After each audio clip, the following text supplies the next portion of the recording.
Bismillahirrahmanirrahim. Assalamu alaikum dear students.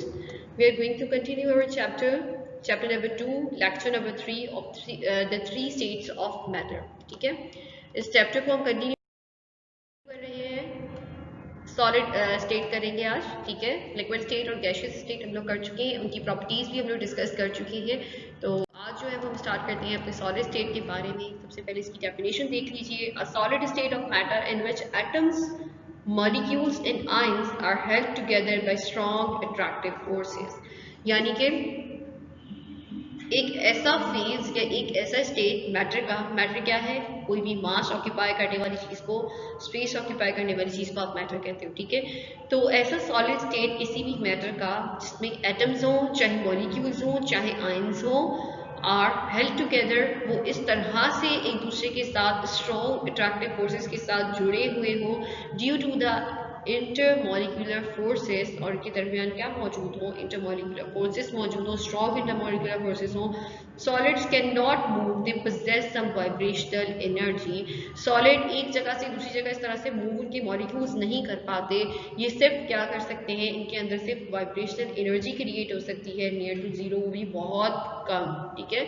यानी कि इनके मॉलिक्यूल्स आपस में सिर्फ वाइब्रेशनल मोशन पे होंगे और वो भी बहुत कम होंगे, इनमें और कोई मोशन नहीं हो रही, लाइक रैंडम मोशन नहीं हो रही और जो है वो ट्रांसलेशन मोशन नहीं हो रही। सिर्फ उनके अंदर कौन सी जो है वो मूवमेंट हो रही है या एनर्जी पास हो रही है, वो वाइब्रेशनल एनर्जी होगी, वो भी बिल्कुल जीरो के मुकाबले, ठीक है। सॉलिड्स का बिहेवियर देख लेते हैं। कंप्रेसिबिलिटी सॉलिड्स में कैसी होगी, नियरली जीरो कंप्रेसिबिलिटी। क्या आप आइस को, हम आइस की एक एग्जांपल ले रहे हैं, सॉलिड, ठीक है।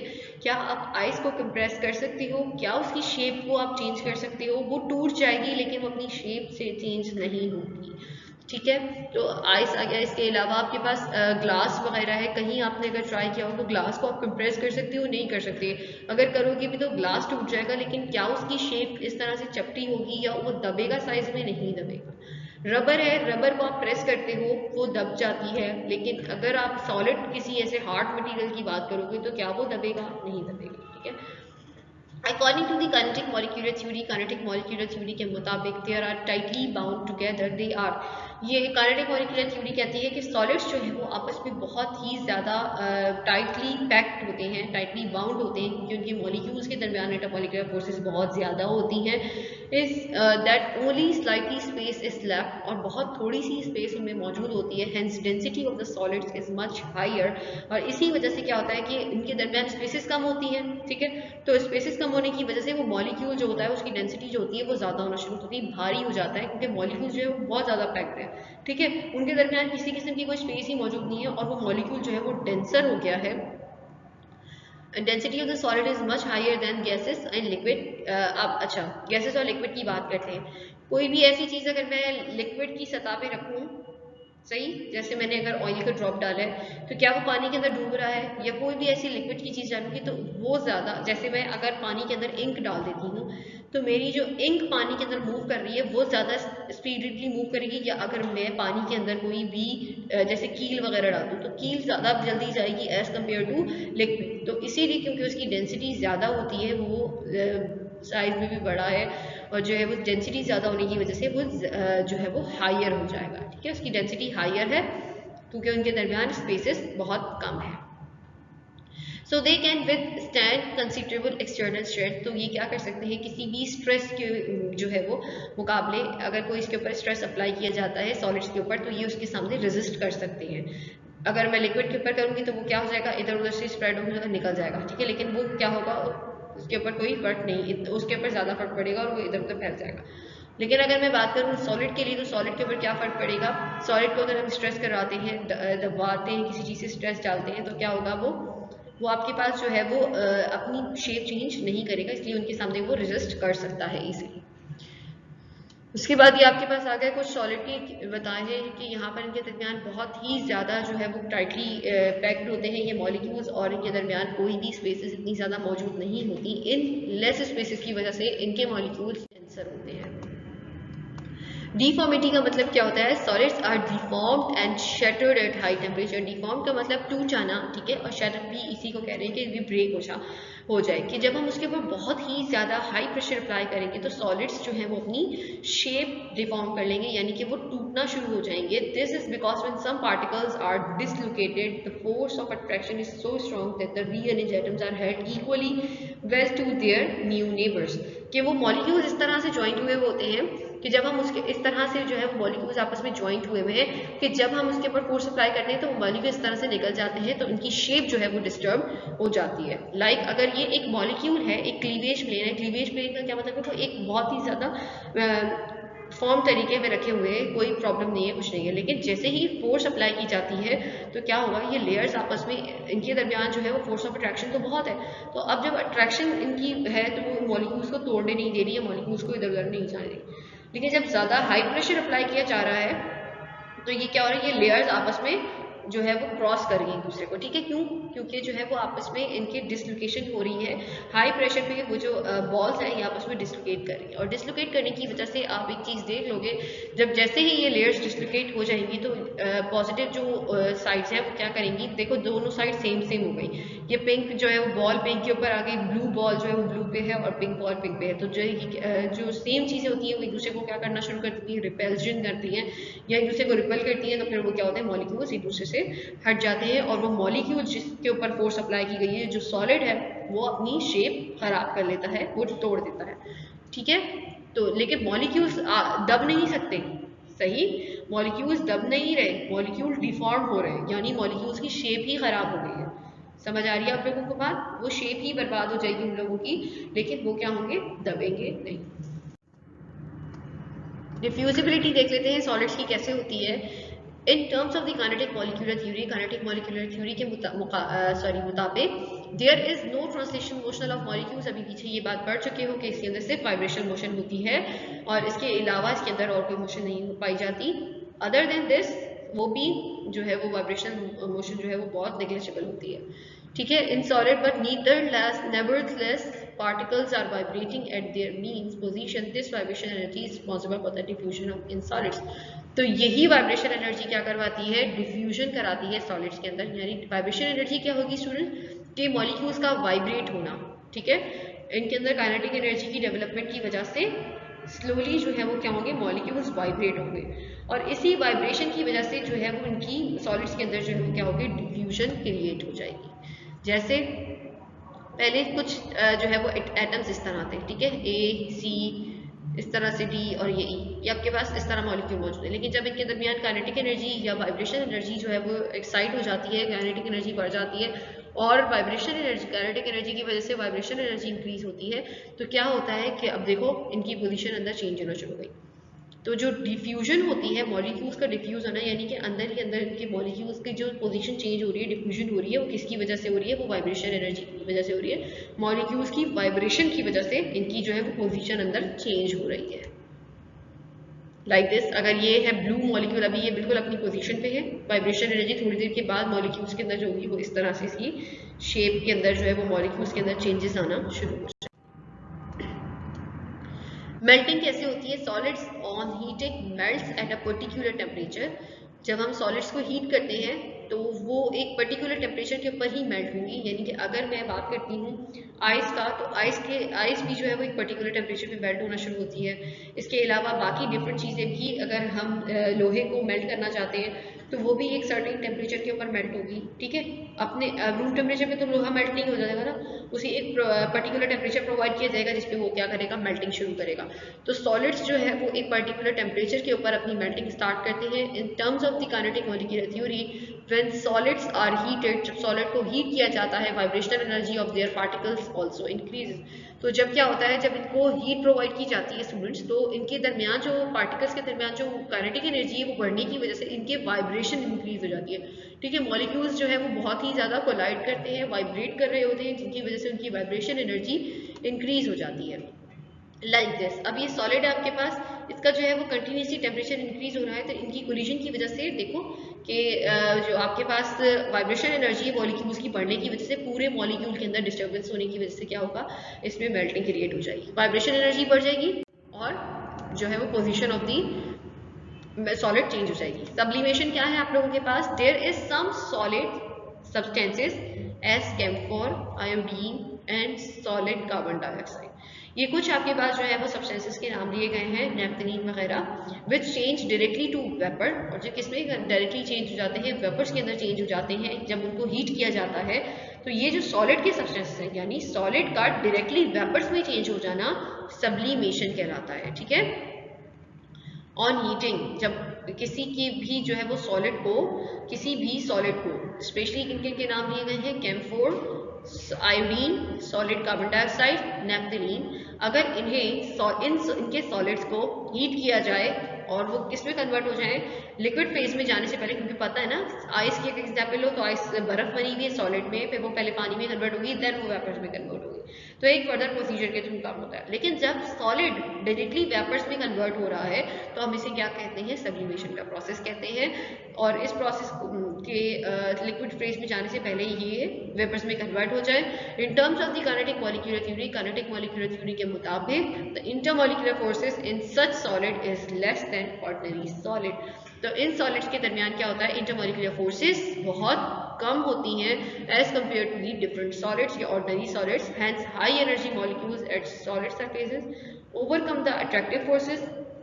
तो जो हाई एनर्जी मॉलिक्यूल्स होंगे, यानी कि जो अपर सरफेस के ऊपर हाई एनर्जी के मॉलिक्यूल होंगे, ओवरकम द अट्रैक्टिव फोर्सेस, ये उन अट्रैक्टिव फोर्सेस को जो अंदर उनके मौजूद हैं उनको ओवरकम कर लेती हैं and directly pass into vapours, और डायरेक्टली किसमें कन्वर्ट हो जाती हैं, वेपर्स के अंदर कन्वर्ट हो जाती हैं। जैसे हाई एनर्जी मॉलिक्यूल्स कहाँ मौजूद हैं, डायग्रामेटिक तौर पर दिखाती हूँ मैं आपको। ये देखो यहाँ पर आप लोगों के पास इस तरह से ये आपके पास हो गई ड्राई आइस। यहाँ पर भी देखो कैसे सॉलिड डायरेक्टली किसमें चेंज हो रहा है, वेपर्स में चेंज हो रहा है।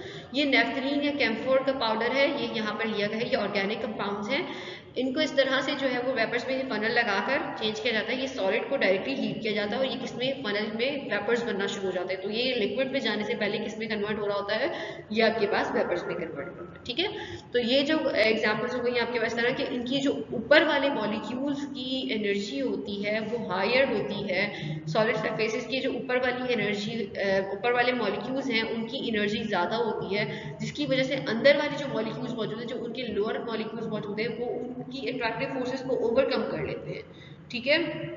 और फिर वो किसमें कन्वर्ट होना शुरू हो जाते हैं, डायरेक्टली वेपर्स के अंदर कन्वर्ट हो जाते हैं, ठीक है। क्लासिफिकेशन ऑफ द सॉलिड्स पे चलते हैं। क्रिस्टलाइन सॉलिड होते हैं, एक होते हैं एमॉर्फस सॉलिड। क्रिस्टलाइन में आपके पास जो है इनकी शेप नजर आ रही होगी आपको कि बहुत ही यूनिफॉर्म है, एक डेफिनेट शेप है, एक बहुत ही पर्टिकुलर वो पॉइंट्स बने हुए हैं और उन्हीं में वो जुड़ा हुआ है। जबकि एमॉर्फस सॉलिड में आपको नजर आ रहा होगा कि कोई यूनिफॉर्म शेप नहीं है, कोई डेफिनेट शेप नहीं है, बस जहाँ पे मॉलिक्यूल्स हैं वहीं पे ये जुड़ना शुरू हो जाते हैं। इनके डिफरेंसेस देख लेते हैं क्रिस्टलाइन स्टेट का और अमॉर्फस स्टेट का। ज्योमेट्री की बात करते हैं, they have specific geometric shape due to highly ordered 3 dimensional arrangement of the particles. इनमें जो है वो क्या होती है, स्पेसिफिक ज्योमेट्रिकल शेप होती है। कोई भी स्पेसिफिक शेप होगी, लाइक अगर मैं क्रिस्टलाइन सॉलिड की एग्जांपल के लिए बात करूँ तो डायमंड आप लोगों ने देखा है, डायमंड की एक स्पेसिफिक शेप है, ठीक है। क्यों शेप है, क्योंकि उसके पास 3 डायमेंशनल स्ट्रक्चर मौजूद होते हैं। 3 डायमेंशनल स्ट्रक्चर कौन कौन से आप लोगों के पास आ जाते हैं कि उनमें एंगल्स मौजूद होंगे। 3 dimensional structure, length alpha, beta और गामा, ये जो है वो पार्टिकल्स की अरेंजमेंट मौजूद होगी। इनमें आपके पास डायमंड, शुगर, एलम, शुगर आप लोगों ने देखा है उसका क्रिस्टल मौजूद होता है, ठीक है। तो इनकी ज्योमेट्री क्यों है, डेफिनाइट है, और डेफिनाइट होने की वजह क्या है कि इनके पास 3 डायमेंशनल अरेंजमेंट मौजूद होती है।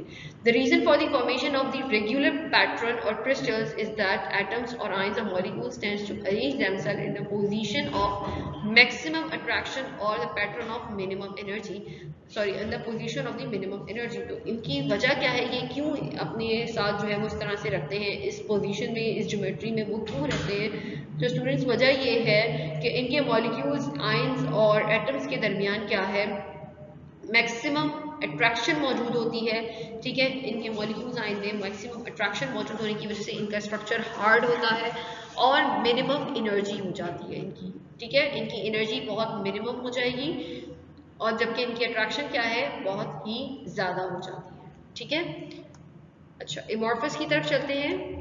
एमॉर्फस सॉलिड्स क्या होते हैं, these solids do not have definite shape. पीछे देख चुके हो कि इन सॉलिड्स की डेफिनाइट शेप नहीं होती।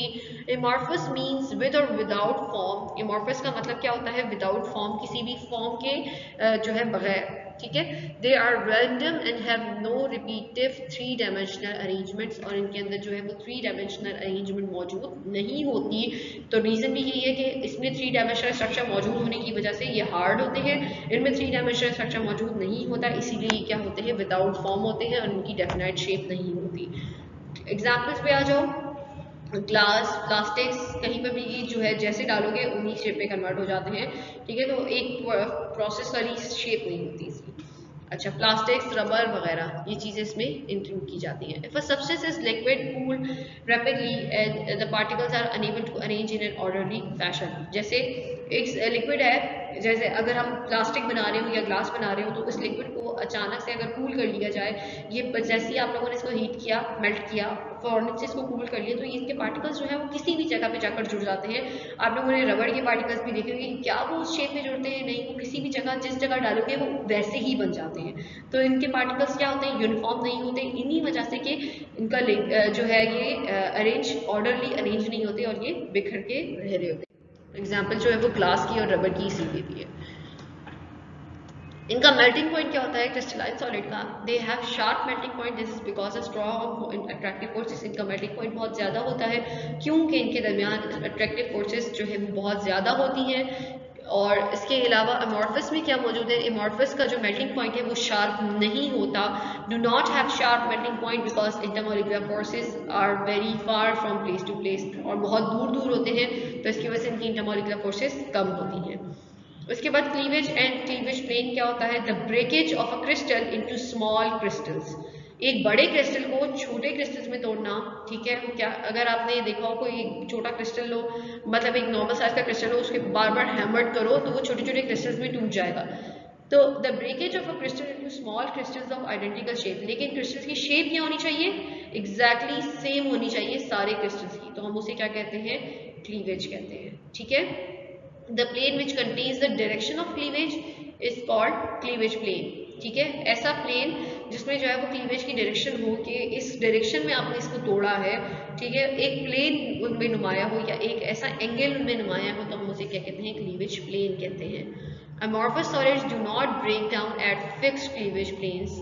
जो आपके पास क्रिस्टल्स हैं वो कहीं ना कहीं उन बड़े क्रिस्टल जैसे होंगे और उसकी जैसी शेप होगी। कभी आप लोगों ने देखा भी होगा कि कभी किसी क्रिस्टल को तोड़ा हो तो वो उसी जैसी शेप का होता है, लेकिन आपके पास अगर किसी भी प्लास्टिक को, किसी ग्लास को तोड़ो, क्या उनमें से सेम होंगे स्ट्रक्चर्स? नहीं होते, ठीक है। तो उनके जो है वो कोई क्लीवेज प्लेन मौजूद नहीं होता। एक ही प्लेन आप मालूम नहीं कर सकते कि आइदर इस प्लेन से टूटा है या इस प्लेन से टूटा है, तो आप इन प्लेन से इनके जो है वो क्लीवेज प्लेन मालूम नहीं कर सकते और ना ही इनकी क्लीवेज सही तरह हो पाती है। एनआइसोट्रॉपी क्या होती है और आइसोट्रॉपी क्या होती है, ठीक है। एन का मतलब होगा नो आइसोट्रोपी, ठीक है। एन का मतलब क्या आ रहा है? No isotropy. और आइसोट्रोपी क्या है वो देख लेते हैं। Physical properties of crystal like electrical conductivity, refractive index are in different directions. अगर फिजिकल प्रॉपर्टीज हो क्रिस्टल्स की, जैसे कौन कौन सी? इलेक्ट्रिकल कंडक्टिविटी, रिफ्रैक्टिव इंडेक्स, अगर ये डिफरेंट डायरेक्शंस में हो तो हम इन्हें एन आइसोट्रोपी कहते हैं। अगर वो सिमिलर डायरेक्शंस में हो तो हम उन्हें क्या कहते हैं? आइसोट्रोपी कहते हैं।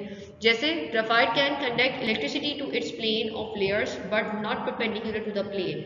अब देखो, जब ग्रेफाइट होता है, कार्बन की एग्जांपल है ये, कार्बन जैसे डायमंड है आप लोगों के पास, तो डायमंड और ग्रेफाइट जो है वो कार्बन की एग्जांपल में आ जाते हैं, तो वो क्रिस्टलाइन में चले जाते हैं। तो ग्रेफाइट जो है वो can conduct electricity, graphite electricity conduct करता है, लेकिन किस सूरत में कंडक्ट करता है, किस डायरेक्शन में कंडक्ट करता है, वो देख लो कि parallel to its plane of layers. अगर उसका जो प्लेन है वो पैरेलल होगा, सही है, पैरेलल होगा अगर प्लेन से, तो क्या होगा? इलेक्ट्रिसिटी कंडक्ट करेगा। लेकिन अगर वो परपेंडिकुलर होगा प्लेन के तो वो इलेक्ट्रिसिटी कंडक्ट नहीं करेगा।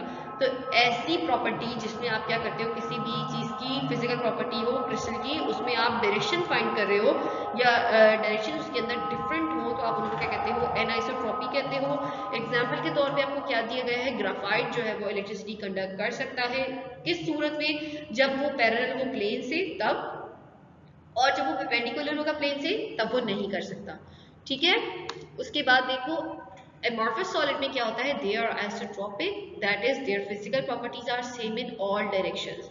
तो इनकी जो फिजिकल प्रॉपर्टीज होती हैं वो हर डायरेक्शन में, चाहे वो पैरेलल हो, चाहे वो परपेंडिकुलर हो, चाहे प्लेन के कहीं पे भी हो, तो इनकी जो फिजिकल प्रॉपर्टीज होती हैं वो सिमिलर होती हैं।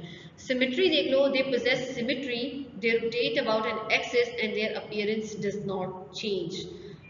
यानी कि अगर हम इन एंगल्स को कहीं तोड़ें या इन क्रिस्टल्स को कहीं तोड़ें तो क्या होगा, ये अपने ही एक्सेस पे रोटेट कर सकते हैं, इनका एक्सेस फाइंड कर सकते हो आप, अपीयरेंस डज नॉट चेंज, इनकी अपीयरेंस चेंज नहीं होती। लेकिन जब अगर आप एमॉर्फस सॉलिड्स को देखो तो इनकी अपीयरेंस चेंज हो जाती है, ये सिमेट्रिकल नहीं होते। ग्लास तोड़ते हो, क्या वो इक्वल हाफ्स में टूट सकता है? नहीं टूट सकता, ठीक है, अलग अलग हिस्सों में टूट जाएगा, कोई सिमेट्री नहीं होगी, कोई उसका एक्सेस नहीं फाइंड कर सकते कि आइदर ये इसका एक्सेस है। क्या आप लोग किसी चीज़ का ग्लास, टूटे हुए ग्लास का एक्सेस निकाल सकते हो? नहीं ग्लास कर सकते। क्या उसकी जो कांच है वो सिमेट्रिकल बेसिस पे डिवाइड होगा? सिमेट्रिकल कहते हैं कि दोनों इक्वल हाफ्स में। क्या उसका कांच इक्वल हाफ्स में डिवाइड होगा? नहीं होगा। तो इसीलिए एमॉर्फस सॉलिड्स क्या है आप लोगों के पास? नॉन सिमेट्रिकल है, ठीक है। कितनी टाइप्स है क्रिस्टल्स की? 4 टाइप्स है। पहला देख लो, एटॉमिक क्रिस्टल्स क्या होते हैं? Example of these crystals are all metals. इनकी जितनी क्रिस्टल्स हैं, एटॉमिक क्रिस्टल का एक और नाम है मेटालिक क्रिस्टल्स। इनके जितने भी एटम्स होते हैं या इनके जितने भी क्रिस्टल्स होते हैं ये मेटालिक क्रिस्टल्स भी कहलाते हैं, क्योंकि ये सारे के सारे जो मेटल्स हैं वो यही वाले क्रिस्टल्स बना रहे होते हैं, ठीक है। मेटल्स कौन कौन से? कॉपर, सिल्वर, गोल्ड, ऐसे मेटल्स जो है वो क्या बनाते हैं? मेटालिक क्रिस्टल्स बनाते हैं, इसीलिए इनका नाम भी मेटालिक क्रिस्टल्स रखा गया है। और इन क्रिस्टल के दरमियान कौन सी बॉन्डिंग मौजूद होती है? मेटालिक बॉन्डिंग मौजूद होती है। इन मेटल्स के अंदर valence electrons move freely and they form an electron gas in which positive ions are immersed. और इनके अंदर क्या होता है? इलेक्ट्रॉन्स जो है वो मेटल के अंदर फ्रीली मूव कर रहे होते हैं, पूरे आउटर मोशन में फ्रीली मूव कर रहे होते हैं, और इनके जो है वो अंदर पॉजिटिव आयंस आर इमर्स्ड, और इनके अंदर पॉजिटिव आयंस जो है वो इमर्स्ड हुए हुए होते हैं इस तरह से, ठीक है, बीच में। यानी कि पॉजिटिव आयंस का क्या मतलब है? प्रोटॉन्स की बात की जा रही है, ठीक है। ये जो होते हैं वो लस्टर इन नेचर होते हैं, that is soft and shiny nature के होते हैं। इनका मेल्टिंग पॉइंट हाई है, इनकी इलेक्ट्रिकल एंड थर्मल कंडक्टिविटी जो है वो ज़्यादा है, और मेलिएबिलिटी है, यानी कि इनको शीट्स में ड्रॉ किया जा सकता है। इन मेटालिक क्रिस्टल्स को, ये जो मेटालिक क्रिस्टल्स हैं इनको शीट्स में कन्वर्ट किया जा सकता है, और डक्टाइलिटी यानी कि इनको वायर्स में भी कन्वर्ट किया जा सकता है। लाइक आपके पास कॉपर की वायर्स, ठीक है, इनको शीट्स में भी कन्वर्ट किया जा सकता है। कॉपर की शीट्स होती हैं, एल्युमिनियम की शीट्स होती हैं, तो इन्हें शीट्स में भी कन्वर्ट किया जा सकता है, इन्हें वायर्स में भी कन्वर्ट किया जा सकता है। आयनिक क्रिस्टल्स क्या होते हैं? Consist of the positively and negatively charged ions. ये किस पे कंसिस्ट करते हैं? पॉजिटिव और नेगेटिव चार्जेस पे कंसिस्ट करते हैं। Held together by electrostatic force of attraction, और किस इनके दरमियान क्या होगी? इलेक्ट्रोस्टैटिक फोर्स ऑफ अट्रैक्शन होगी। पॉजिटिवली चार्ज आपके पास या सोडियम मौजूद है, यहाँ पर नेगेटिवली चार्ज क्लोरीन मौजूद है। इन डिफरेंट आयंस के दरमियान अगर अट्रैक्शन होगी तो आप इन्हें आयनिक क्रिस्टल्स फॉर्म हो जाएंगे, ठीक है। और इनका मेल्टिंग पॉइंट ऑब्वियसली हाई होता है, क्योंकि आयनिक क्रिस्टल्स या आयनिक कंपाउंड्स भी आप लोगों ने देखे तो उनका भी मेल्टिंग पॉइंट बहुत ज़्यादा हाई होता है। Conduction of the electricity is in fused form as well as in the solution form. जब अगर इन्हें ये उस सूरत में भी इलेक्ट्रिसिटी कंडक्ट कर सकते हैं जब ये फ्यूज्ड फॉर्म में होंगे, यानी कि सॉल्ट की फॉर्म में होंगे, और ये सोल्यूशन फॉर्म में होंगे, तब भी ये इलेक्ट्रिसिटी कंडक्ट कर सकते हैं। ब्रिटलनेस एंड हार्डनेस, ये जो है वो बहुत सख्त भी होते हैं ये क्रिस्टल्स, और इनमें जो है वो चुभन भी होती है, ठीक है। Indefinite growth of crystals until it is broken or stop from growing। ये कंटिन्यूसली जो है वो अपनी चेन क्रिस्टल्स की बढ़ाते रहते हैं उस वक्त तक कि जब तक कि या तो इनको रोक दिया जाए या तो ये टूट ना जाए, उस वक्त तक ये बढ़ते रहते हैं। कोवेलेंट क्रिस्टल्स क्या होते हैं? Covalent bonds, they are very strong, require large amount of energy to break crystal. Covalent crystals में कौन सी बॉन्डिंग होती है? कोवेलेंट बॉन्डिंग होती है। इन क्रिस्टल्स को लार्ज अमाउंट ऑफ एनर्जी चाहिए ब्रेक करने के लिए। इनके अंदर टाइप्स कौन कौन सी आती है? ग्राफाइट और डायमंड की। लो डेंसिटी है and high refractive index and high melting point, ठीक है। पीछे भी ये क्रिस्टल्स में डायमंड की एग्जाम्पल पढ़ चुके हो, ग्राफाइट की एग्जाम्पल भी पढ़ चुके हो। कैसे था कि डायमंड का जो रिफ्रैक्टिव इंडेक्स है वो फिजिकल प्रॉपर्टी इसकी हाई है, ठीक है। एनाइसोट्रॉपी जो है वो क्योंकि इसके फिजिकल प्रॉपर्टी है ना, तो फिजिकल प्रॉपर्टी में भी पीछे क्या डिफरेंस पड़ा था कि ये जो है डिफरेंट जो है उनकी बेसिस पे होती है, ठीक। इसके अलावा इनका मेल्टिंग पॉइंट बहुत हाई होता है। क्यों हाई होता है? क्योंकि इनके दरमियान स्ट्रॉन्ग इंटरमॉलिक्यूलर फोर्सेस मौजूद होती हैं, इनकी डेंसिटी लो होती है। ग्रेफाइट जो है वो आपके पास क्या, सबसे पहले डायमंड देख लो। Carbon atoms is joined by 4 other. इनमें कार्बन में डायग्राम भी दिखाऊंगी कि कार्बन जो है वो किससे ज्वाइंट होते हैं, 4 अदर कार्बन से ज्वाइन हो रहे होते हैं। एक कार्बन फिर 4 से ज्वाइन होते हैं, क्योंकि कार्बन की वैलेंसी कितनी है, 4 है। कार्बन एक यू है, फिर उसके बाद एक और कार्बन, दूसरा कार्बन, तीसरा और चौथा कार्बन। 4 कार्बन से वो अलग अलग कार्बन से ज्वाइन हो रहे हैं, फिर वो आगे चेन बना रहे हैं 4 कार्बन की। एंगल इनके दरमियान कितना होता है, 109 का एंगल होता है। और एंगल कितना है, इस एंगल का नाम क्या है, टेट्राहीड्रल एंगल है।